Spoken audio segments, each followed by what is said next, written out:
고맙습니다. 오늘 기쁘고 감사한 날입니다. 아침부터 제 마음에 뭐가 뭉게뭉게 올라오는 은혜가 임하고 있는 것 같습니다. 오늘 동일한 은혜로 여러분들의 마음 가득 채워가는 시간 되기를 원합니다. 베드로 사도의 순환, 그러나 그는 결코 그 어떤 옥에도 갇히지 않고 옥문을 열고 그 쇠창살 문을 열고 베드로는 밖으로 나옵니다. 베드로 사도가 잘못되길 기대했던 그 사람들, 그들은 다 신앙 안에 있었던 자들이었죠. 그러나 결국 그 손에서 하나님께서 구출해내심을 베드로 사도는 그때 진심으로 깨닫습니다. 오늘 베드로는 마가의 집에서 자신의 음성을 인식시키고, 우리가 이 사람을 기억하는 데 있어서 우리는 과연 나의 음성이 어떤 음성을 가지고 있는가, 과연 내 음성을 하나님은 어떻게 인식하고 계실까, 우리 다시 한번 내 자신을 돌아보는 시간 되기를 원합니다. 13절로 15절, 그래서 베드로가 출입구 문을 두드리자 로데라는 이름의 소녀가 듣고 다가왔다.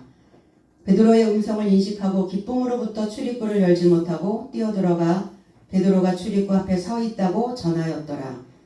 그러자 저의 삶이 그녀를 향하여 말하되 내가 미쳤구나. 그러나 소녀는 있다고 강력히 주장하자 저의 삶이 그러면 그의 사자이다 말하더라. 베드로가 출입구 문을 두드리자 그랬어요. 문을 두드립니다. 어떤 문을 두드리고 있는가? 현관 문을 두드리고 있습니다. 우리가 들어가기 위해서는 정문을 통과해야 되고 그 다음에 현관문을 지나가야 되죠. 근데 베드로가 지금 두드리고 있는 문은 현관문 앞에 있다는 거예요. 이 현자는 검을 현자. 검을 현자. 왜 이 현관이 검은색일까? 이 검다라고 하는 의미는 깊다라는 의미도 가지고 있습니다. 깊고 오묘하다. 미지의 세계를 우리가 표현할 때 검은색으로 많이 표현을 하고 있습니다.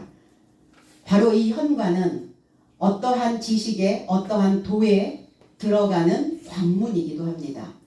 베드로는 오늘 그가 가지고 있는 그 믿음의 그 십자가의 도에 이루고자 문을 두드리고 있는 겁니다. 계시록 4장 1절에는 2일 후에 내가 보니 하늘에 열린 문이 있는데 내가 들은 바 처음에 내게 말하던 나팔소리 같은 그의 음성이 이르되 이리로 올라오라. 이후에 마땅히 일어난 일들을 내가 내게 보이리라 하시더라. 원어 해석은 이 삶을 결합하여 내가 알아보았다. 그리고 하늘 안에 열린 문이 보이고 그리고 나와 결합하여 전하던 나팔 같은 처음 음성을 내가 들었는데 말하되 이리로 올라오라. 그러면 이 삶을 결합하여 발생함이 마땅하다는 삶을 보여줄 것이다. 하늘에는 문이 있대요. 노아 방주 때도 하늘 문이 열려서 비가 쏟아졌던 것을 우리는 알고 있습니다. 하늘이 어디냐? 우리가 보고 있는 저 해분이냐? 그것이 아니라 사람을 하늘이라, 남자는 하늘, 여자는 땅. 바로 하늘 되어져 있는 삶이 누구냐? 오늘 이 계시록을 기록한 요한 사도라는 겁니다. 요한 사도가 하늘의 문을 열었습니다. 그래서 그 문을 여니까 거기에서 들리는 음성이 있었어요. 올라오라. 우린 올라가기를 원하죠. 아이들은 태어나면 올라가기를 원해요. 그래서 높은 곳에 올라가서 뛰어내리기도 하고 발을 한짝 소파에다가 턱 걸쳐놓기도 합니다. 사람들의 속성은 태어나기 이전서부터 엄마와 아버지가 만나기 그 시부터 뭔가 성장하고 자라나기를 원하고 있다는 겁니다. 그러면 성장하지 못하는 사람들을 우리는 결핍되었다라고 표현을 하죠. 그러면 결핍되어져 있는 사람들의 삶은 어떤가? 무엇인가 늘 부족해서 여기저기를 방황하며 다닌다는 겁니다. 올라오라 라는 것은 자라라, 성장해라, 그리고 성숙해라. 그래서 하늘의 음성을 들을 수 있는 자는 올라가야 됩니다. 그래서 자라야 음성을 들을 수 있어요. 우리가 위에서 아래에 있는 사람에게 어떤 것을 전달할 때 잘 안 들리죠. 높이 있는 사람이 아래에 있는 사람에게 무엇인가 음성을 인식시킬 때 그 음성은 분명하게 스며들지 않습니다. 그래서 올라가는 거예요. 같은 위치에 있어야 그 음성을 들을 수가 있다는 겁니다. 사람과 사람이 가끔 이렇게 얘기하죠. 난 저 사람하고 말이 안 통해. 왜 안 통할까요? 위치가 다르다는 거예요. 한 사람은 위에, 한 사람은 아래. 그리고 그 사람이 걷는 길이 다르다는 겁니다. 그래서 서로에게 이렇게 말하죠. 수준 떨어진다고. 수준이 떨어져. 올라와야 되는데, 내 수준으로 끌어올려야 되는데 올라오지 않아요. 그러니까 상대를 비방하게 되는 겁니다. 우리가 하나님을 믿는다는 것, 신앙생활을 한다는 것, 그건 뭐냐? 수준이 올라가는 겁니다. 이 시대의 인재, 이 시대의 사람들을 필요로 하는데 어떤 인재를 필요로 할까? 수준이 있는 사람. 질적으로 성장되어져 있는 사람들을 좋아합니다. 그리스도 예수의 그 수준이, 그 레벨이 되어야 우리는 그 하나님의 음성을 들을 수 있습니다. 우리는 그 음성을 인식하고 결합해서 우리는 또 한동안 삶을 살아가죠. 우리에게 주어진 그 날들을 채우며 갑니다. 결핍되어져 있는데 뭘로 채워야 할까요? 그 결핍된 인생들에게 뭘 채워줘야 그 결핍된 인생들이 메꿔질 수 있을까요? 음성입니다. 소리가 결핍되어져 있는 거예요. 내가 너를 사랑한다. 내가 너를 인정한다. 그래, 당신이 최고야. 음성이 들리지 않기 때문에, 어린 시절서부터 채워져야 되는 그 음성이 없기 때문에 결핍된 상태로 살죠. 그러니까 늘 인정받으려고 무엇인가 많은 사람들에게 존중받기 위해서 올라가기를 원하는데 내 수준으로밖에는 못 올라간다는 거예요. 한계가 오면 미끄러지죠. 그래서 우리에게는 반드시 나를 지탱해주고 나를 끊임없이 붙잡아 올려줄 수 있을 그 강력한 힘이 필요하다는 겁니다. 그것이 무엇이냐? 믿음입니다. 무엇을 믿는 것이냐? 자신을 믿는 겁니다. 하나님을 믿는 게 아니고요. 아니, 하나님과 나는 하나 되어서 있기 때문에 결국은 내 자신을 믿는다는 건 내 안에 계신 하나님을 믿는 것과 같다. 그러니까 내가 나를 못 믿는다는 건 내 안에 하나님을 믿지 못한다는 거예요. 자신이 없어. 이런 표현들을 많이 해요. 사람들은. 자신이 없다. 내가 없다. 내가 스스로 내 자신을, 내 자아가 없다는 거예요. 그런 사람들은 내 안에 하나님을 거주시킬 수가 없다는 얘기죠. 오늘 지금도 우리는 내 안에 들리는 음성이 어떤 음성인가? 오늘 이 음성을 여러분들이 가득, 여러분 입안에 가득 보쌈처럼 싸셔서 하늘의 음성과 하나 되는 귀한 날 되시기를 원합니다. 요한복음 10장 9절에 내가 문이다. 누가 만일 나로 인하여 들어간다면 구원받을 것이요 들어가며 나오며 꼴을 만날 것이다. 그리스도 예수는 자신이 문이라 이렇게 표현합니다. 그리고 그 문은 반드시 출입되어져야 된다. 들어가고 나오면서 꼴을 만난다.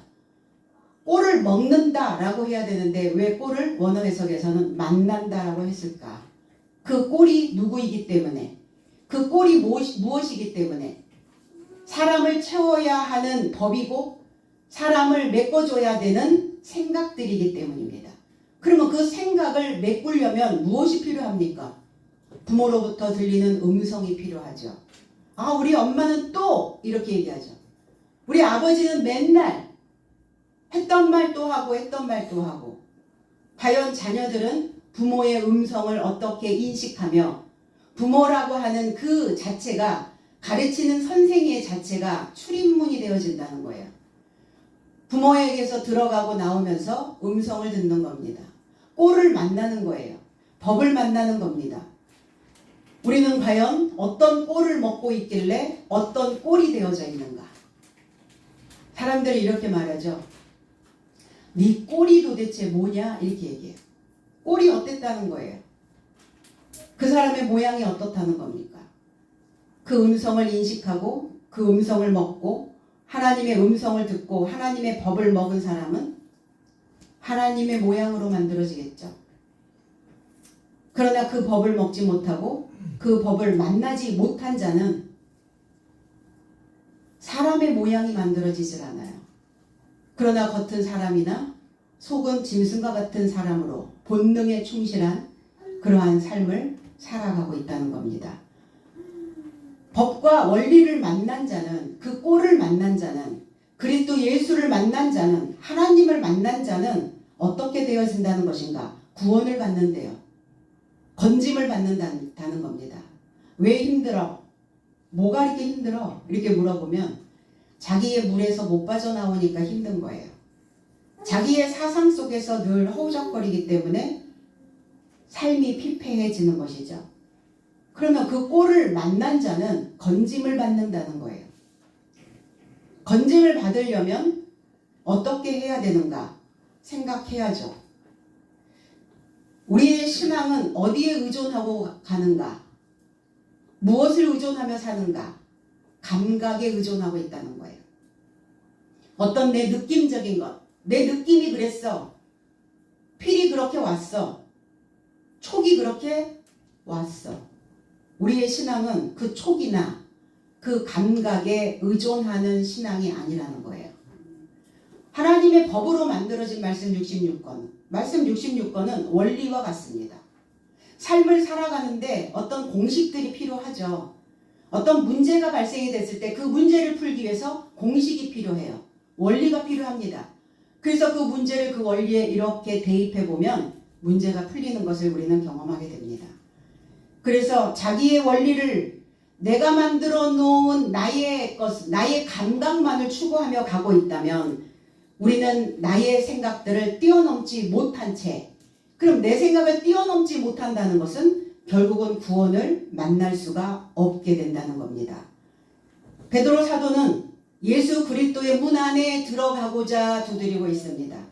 두드린다. 톡톡 두드리다. 누가복음 12장 35절로 36절에는 너의 삶은 허리에 띠를 두르고 등불 삶을 켜두고 있으라. 그리고 너의 삶은 마치 혼인집에서 언젠가 헤어질 것이니 그가 와서 두드리면 곧장 그에게 열어주려고 그 자신의 주인을 기다리는 사람과 같아야 된다. 두드리면 열 준비를 하셔야 된다는 거예요. 하나님이 오늘도 우리 이 말씀을 통해서 우리의 닫혀있는 마음을, 닫혀있는 사고를 두드리고 계십니다. 열 수 있는 자. 그러면 그 문을 열어줄 수 있는 자는 누구란 말인가? 진리 안에 있는 자입니다. 진리 안에 중심을 붙잡고 있는 자. 허리띠를 동이고 그랬어요. 중심 붙잡고, 그리고 그 빛에 대하여 알고자 배우고 있는 자는 그 주님께서 일꾼을 청하실 때, 일꾼을 초청하며 두드리실 때 언제나 그 문을 열어주려고 기다리는 사람과 같다. 언제 내 문을 두드려 주실까? 오늘 주님은 과연 나의 문 앞에 기대하고 계시는가? 내 삶을 두드리고 계시는가? 혹여 내가 미처 내가 그 소리를 듣지 못하고 놓쳐버리고 있는 것은 아닌가? 우리는 생각해 봐야 될 줄로 믿습니다. 로데라고 하는 계집아이라고 얘기해서 소녀가 로데라고 하는 이 이름을 가진 자는 이 장에 딱 한 번 나옵니다. 성경 전체에서 딱 한 번. 베드로가 문을 두드릴 때 그 음성을 인식했던 자입니다. 그럼 베드로하고 얼마나 많은 대화를 했길래 베드로의 음성을 인식했을까요? 결국 베드로의 음성은 하나님의 음성이었기 때문에 그 로데는 그 음성을 인식할 수 있었던 겁니다. 로데라고 하는 이 의미는 장미라는 뜻이에요. 장미 그러면 우리는 가시를 연상하기도 하지만 장미 그러면 장미는 굉장히 향이 짙은, 그래서 향수를 만들어내는 그 향내나는 삶을 우리는 로데라고 말합니다. 그래서 애정, 사랑의 사자라는 의미를 가지고 있어요. 행복한 사랑, 이게 장미의 의미이기도 합니다. 영접하러 나왔다가 영접하러, 자, 주의 깊게 듣고 있습니다. 듣고 있는 거예요. 과연 누구의 음성인가? 우리의 음성을 누군가 기억하고 있다면 내 음성을 어떻게 기억하고 있을까? 그래서 사람들은 음색이 있고 음의 톤이 있고 음의 모양이 있어요. 아, 그 사람의 목소리. 아, 그 놈의 목소리. 이 목소리를 들으면 누군지 분별을 하게 되죠. 오늘 그 소리를 듣고 주의 깊게 듣고 있습니다. 베드로의 음성을 인식한 루데는 분명한 그 어조를, 그리고 분명한 그 음폭을, 그리고 분명한 그 목소리를 기억해냈습니다. 그 음성에 사실은 모든 5만 가지의 감정들이 다 들어가 있죠. 톤이 다운된 음성, 톤이 좀 높은 음성. 너무 이렇게 뇌가 너무 각성되어져 있어가지고 항상 하이톤으로 말을 하는 사람들이 있어요. 그럼 처음에는 듣기 좋은데 계속 그 음성을 들으면 피곤해지기 시작하죠. 아, 저 사람은 뭔가 각성되어져 있구나. 뭐가 지금 업되어져 있구나. 근데 또 다운되어져 있는 사람들의 목소리는 어떻습니까? 거기에 그 힘든 마음이 그 음성에 다 그대로 녹아내려져 있어요. 희노애락이 음성 안에서 다 보여지고 들려지게 된다는 겁니다. 요한복음 5장 25절에 진실로 진실로 나는 너의 삶에게 말한다. 시점이 오고 있으니 지금이다. 죽은 삶이 하나님 아들의 음성에게서 듣게 될 것이며 듣는 삶은 살아나게 될 것이기 때문이다. 죽은 삶이 어떻게 듣죠? 그런데 죽은 삶이 하나님의 아들의 음성에게서 듣게 될 것이다. 듣고자 하는 자는 살아난다는 거예요. 그러면 죽은 삶이란 누구라는 것이냐? 하나님의 음성을 인식하지 못하고 있는 자라는 거예요. 마음이 없는 자, 종교의 관습에 머물러 있는 자, 영적인 말씀을 접하지 못하고 있는 자. 이런 죽은 삶이 들을 길을 소유하고 하나님이 흐르는 그 말씀들을 듣는다면 살아난다는 거예요. 듣는다면 살아난다는 거예요. 그리고 사람들마다 육신의 귀는 다 가지고 있는데 들을 귀가 없는 사람들이 있어요. 로마서 6장 10절로 11절에 왜냐하면 그가 죽으셨으니 죄로 단번에 죽으셨으나 살았으니 하나님으로 산다. 이와 같이 내 삶도 너의 자신 삶을 죄로는 죽은 삶이요 그러나 내 삶의 주 그리스도 예수 안에서 하나님으로 산 자라고 동의하라. 그랬어요. 살아난 자는 어떤 자냐? 하나님의 말씀 안에서 그리스도 예수 안에서 하나님으로 산다는 거예요. 하나님처럼 산다는 겁니다. 죽은 자는 왜 죽었느냐? 죄로 죽었대요. 왜 죄냐? 죄가 뭐냐? 죄와 사망의 법 아래 성장하지 않고 있는 거예요. 멈춰서 있는 겁니다. 자라야 되는데 안 자라네요. 늘 그 패턴에서 살고 있는 사람. 그러니까 가만히 보는 거예요. 내가 어떤 음성으로 살고 있느냐를 보면 내가 성장을 했는지 성장하지 않았는지 금방 나와요. 또 똑같은 패턴으로 돌아가네. 또 똑같은 말만 계속 반복적으로 하네. 아, 자라나지 않고 있구나. 마음이 힘들거나 마음이 병든 사람들의 음성, 소리를 들어보면 똑같은 소리만 해요. 달라지지 않습니다. 죽은 삶이라는 거예요, 성경에서는. 그래서 그 죽은 자가 듣는다면 살아날 것이다. 베드로 사도의 음성인 것을 알았어요. 지각했습니다. 식별했습니다. 인식하고 있는 거예요.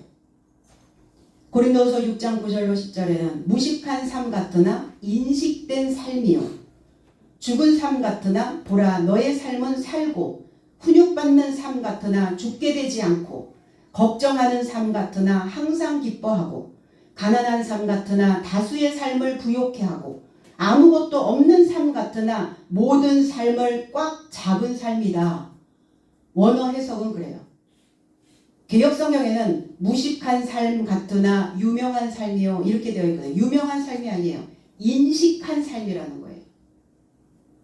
그러면 이렇게 살고 있는 삶이 누구란 말입니까?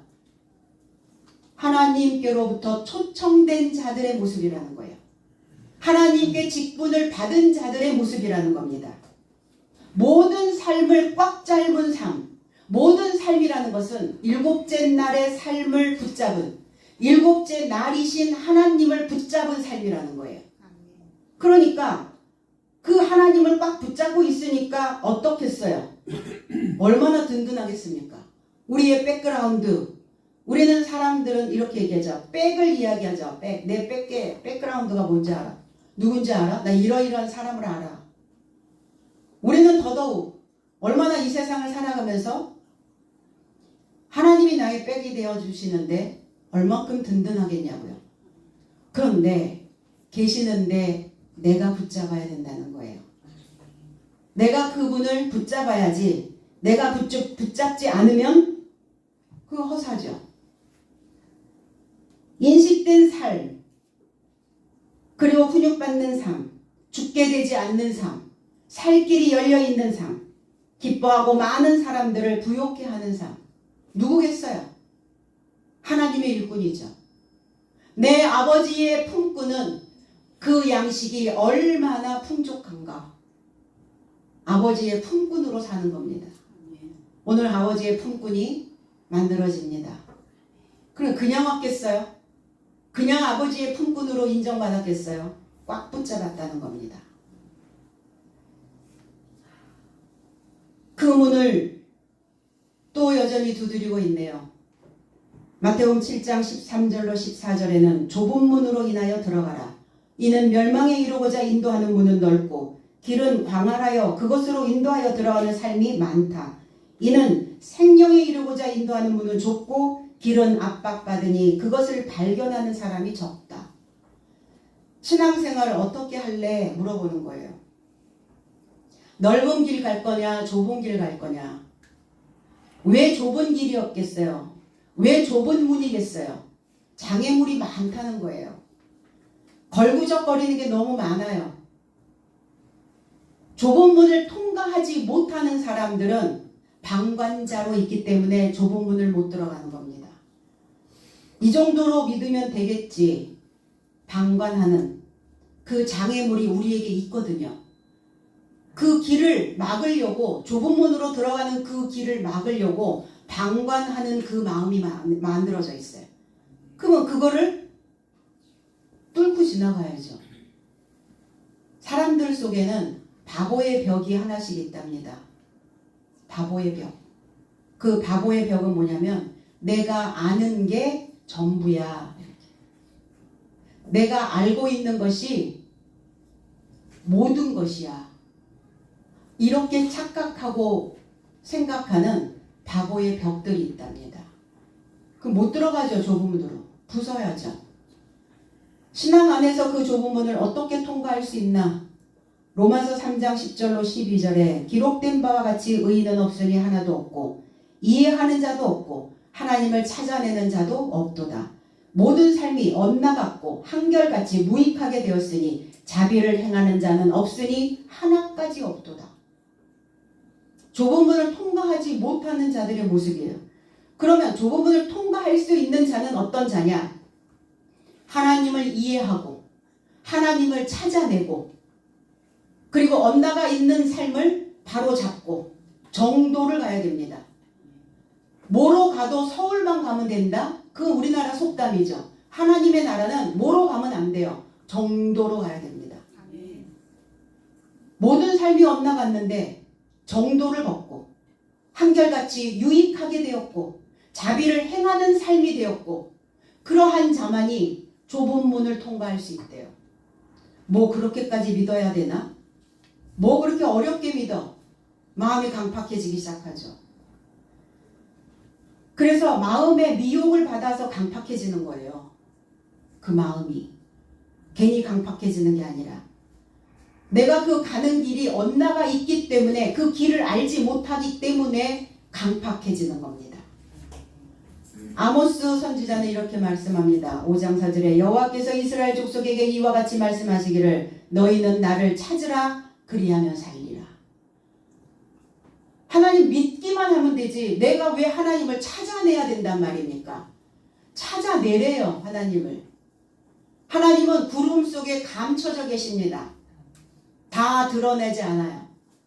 그 강한 빛이, 그 강렬한 빛이 짠 나타나면 어떻겠어요? 타 죽죠, 사람들은.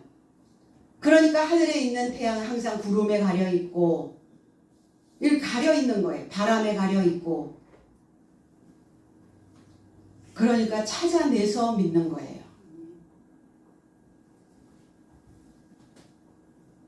찾아내지 않고 엉뚱한 곳에 가서 신나게 노동만 하고 오니까. 그래서 우리는 그걸 삽질한다 이렇게 표현해요. 엉뚱한 곳에 가서 삽질하지만 얻어지는 건 아무것도 없어요. 하나님 못 찾아요. 하나님 이해 안 됩니다. 제자들 부르신 목적이 뭡니까? 배우라는 거예요. 이해하려면. 하나님을 찾아내려면 말씀 안에서 하나님을 찾아내라는 거예요. 배우지 않는데 무슨 수로 하나님을 이해하고 무슨 수로 하나님을 찾아낸단 말입니까? 그래서 그 사람들의 신앙은 허울만 좋죠. 허울이라고 하는 것은 실속은 없으면서 겉으로 보기에만 번지르르하다. 그러니까 허울만 좋은 사람들이 있죠. 겉으로만 번지르르. 속은 아무것도 없는 껍데기. 그래서 그 허울이 벗겨져야 실상이 될 수 있어요. 우리의 신앙생활은 내가 실체가 되기 위해서 믿는 겁니다. 아, 살아있네. 그거 확인하잖아요, 사람들은. 아, 살아있네. 나 있네. 나 존재하네. 내가 살고 있네. 어떻게 존재합니까? 실체로. 실상으로. 그래서 사람들은 이렇게 얘기하죠. 아, 내가 이 시대의 실세야 이러잖아요. 실세로 살아야 된다는 거예요. 하나님 믿는 사람들은. 이 로데라는 소녀는 미처 열지 못했어요. 안 오이고 열지 못했다. 아니 베드로의 음성을 인식했으면 확 열어 제껴야 되잖아요. 그게 두드리는 사람에 대한 예의이기도 하고 그리고 기다리고 있는 베드로에 대한 배려이기도 하죠. 그런데 왜 열지 못하고 있을까? 베드로는 오늘 좁은 문 앞에 서 있습니다. 이 문은 누가 열어주는 게 아니에요. 베드로는 첫째 옥을 지나고 둘째 옥을 지나 쇠문, 그 쇠문도 좁은 문이었어요. 그 문을 스스로 열었더라 그랬어요. 자동으로 열렸더라. 자신이 열었더라. 그러니까 오늘 이 좁은 문도 자신이 열어야 되는 문이에요. 그러니까 안 연 거예요. 로데는 자기의 본분을 다 하고 있는 겁니다. 우리는 아이들을 교육할 때 그렇게 하죠. 해봐. 네가 한번 해봐. 근데 이거 막 다 안 돼. 그것도 안 되고 안 되고 안 되고 무조건 다 막아서는 부모들이 있죠. 허용하지 않고 무엇인가 늘 조정하려고 하는. 그럼 못 자라죠. 할 수 있는 게 없죠. 시행착오 해야 되는데 시행착오 안 하면 이 아이들이 면역력이 그 세포들의 근력이 어떻게 만들어진단 말입니까? 아주 위험한 게 아니면 허용. 그러나 테두리 안에서의 허용. 규칙 안에서의 허용. 필요하다는 겁니다.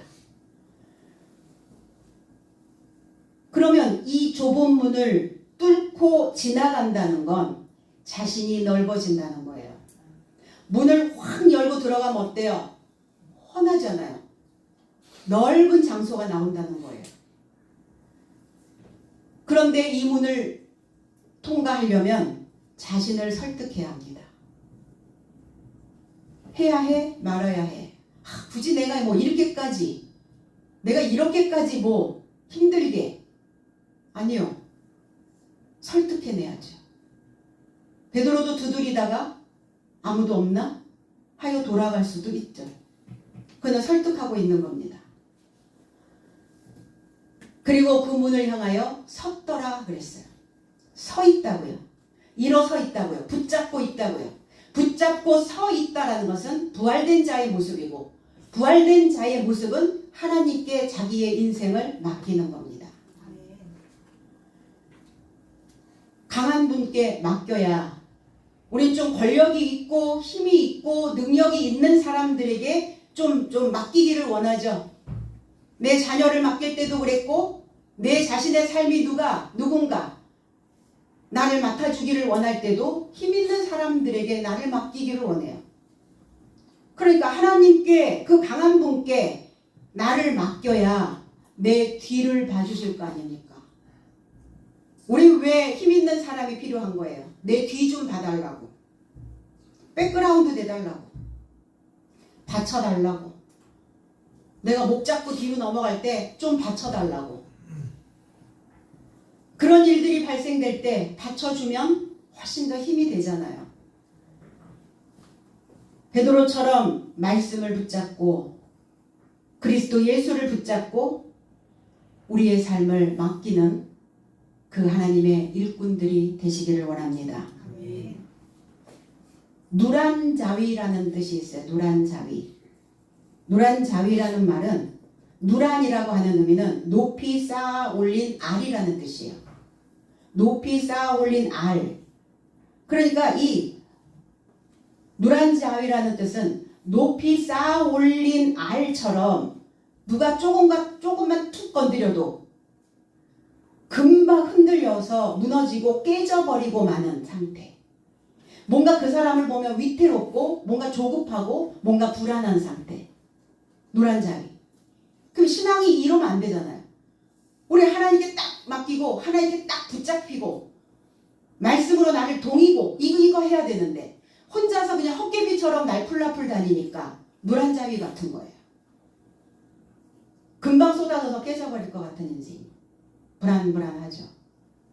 혹여 내가 그렇지 않은가. 혹여 내가 믿음 생활 안에서 하나님을 믿는다고 간판은 걸어놨는데 혹시 누란 자위 같은 그러한 종교 행위만을 하고 있진 않은가. 그 소녀가 뛰어들어가 베드로가 왔다라고 소리칩니다. 그러니까 사람들은 네가 미쳤구나 이렇게 얘기해요. 네가 정신을 잃었구나. 네 정신이 아니구나.